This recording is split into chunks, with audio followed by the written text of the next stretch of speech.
Just how wealthy was Black Wall Street? Well, today we're going to find out.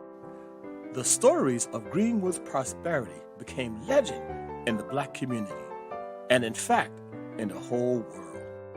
The creation of the powerful black community known as Black Wall Street was intentional.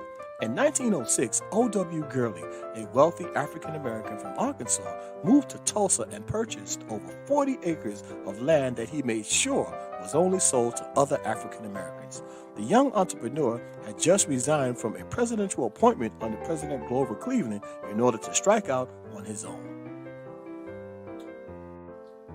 Mr. Gurley became a multi-millionaire, and he was the owner of several businesses, including his prized possession, which was a hotel. He also provided an opportunity for those who migrated from the harsh oppression of Mississippi. Another important visionary who contributed to the success of Black Wall Street was Mr. J.B. Stratford. J.B. Stratford had graduated from Indiana University with a law degree and had moved to Greenwood to purchase various land vacancies in the area. After buying these vacant spaces, he would then sell them to African American residents for redevelopment so that these empty spaces could be transformed into residential houses and profitable businesses. By 1921, Mr. Stratford had been considered one of the wealthiest in the country, as he owned numerous properties in Greenwood and even had his hotel named after him, the Stratford Hotel. O.W. was a subscriber to the philosophies of Booker T. Washington, while J.B. was a follower of the more radical W.E.B. Du Bois. Nonetheless, their differences aside, the two men began to develop an all-black district in the unincorporated stretch of land north of Tulsa's train station. O.W. and J.B. both became rich as the oil industry boomed in Tulsa and hundreds of African Americans immigrated to Greenwood. The 40 acres that were purchased resulted in a thriving community that populated a 35 square block district. There were over 600 businesses, and on Black Wall Street were attorneys, real estate agents, dentists, pilots, architects, musicians and singers, entrepreneurs, doctors, pharmacists, dry cleaners, plumbers, barbers, hairdressers, professors and teachers, nurses, bankers, newspaper editors, among many other professions who offered their services in the neighborhood. A dollar circulated 36 to 100 times, and it remained in the Greenwood district almost a year before leaving. To this day, no other community has been able to duplicate that type of circulation. There are communities today, however, where the dollar stays in about 30 days and 45 days, but no other community, as has been said, has ever been able to match that type of circulation. Although it wasn't the only one, there were prominent black business districts in Durham, North Carolina, Richmond, Virginia, and Rosewood, Florida. The people of Greenwood achieved a level of black economic success and self-determination that had never existed before in the United States. Less than 60 years removed from slavery, to put that in perspective. Despite racial discrimination and Jim Crow segregation, the Greenwood district offered proof that black entrepreneurs were capable of creating abundant wealth. When left alone, our ancestors thrived. And one such example is this. In the entire state of Oklahoma, there were only 2 airports. Yet 6 black families owned their own private planes in the district of Black Wall Street. Wow, imagine that. Folks, think about that for a second. There were 2 airports in the entire state of Oklahoma, yet 6 families own private planes. What an accomplishment.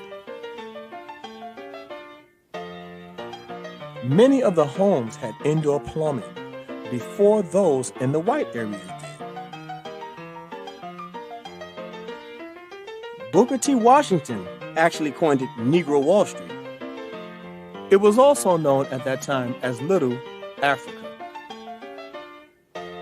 What made Black Wall Street truly special is that it was a place an ordinary person can go, such as a sharecropper, and have a respectable life, find decent paying work, and hope for a better life for his or her children.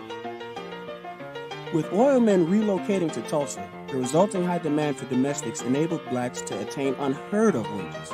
Maids earned $20 to $25 a week, chauffeurs earned $15, Gardeners earned $20, janitors, shoe shiners, and porters earned around $10.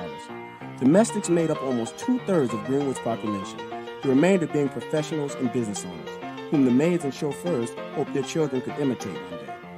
As you can see, Black Wall Street was very well run. Keep in mind, the domestics spoken of were actually blacks working for other blacks. The average income of black families in the area exceeded what the minimum wage is today. These were people who were actually living in the lap of luxury. Black Wall Street was its own city. It was a booming self-contained community, and many of the residents lived in luxury. Greenwood Avenue had been lined with hotels, restaurants, furriers, and even an early taxi service using a Ford Model T. For that time, that would be like driving a modern-day Bentley. This is actually a picture of the Stratford Hotel, owned by Mr. J.B. Stratford. And he is a great example of excellence and abundance in the early 1900s. As stated earlier, he was a multi-millionaire. In addition to Mr. Stratford and Mr. Gurley, the district's most successful entrepreneurs reinvested in the community, building parks, schools, churches, theaters, banks, and they had access to many luxuries that whites in the same city did not. As a matter of fact, white people routinely borrowed money from black banks, and this was even done during the Great Depression. Here's a picture of bank owners and employees taking a picture in front of one of the black-owned banks.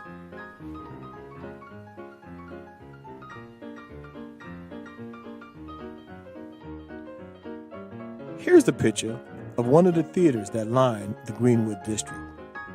During that time, while showing the silent movies, they would have a live piano player playing alongside the movie, which was the custom of the day.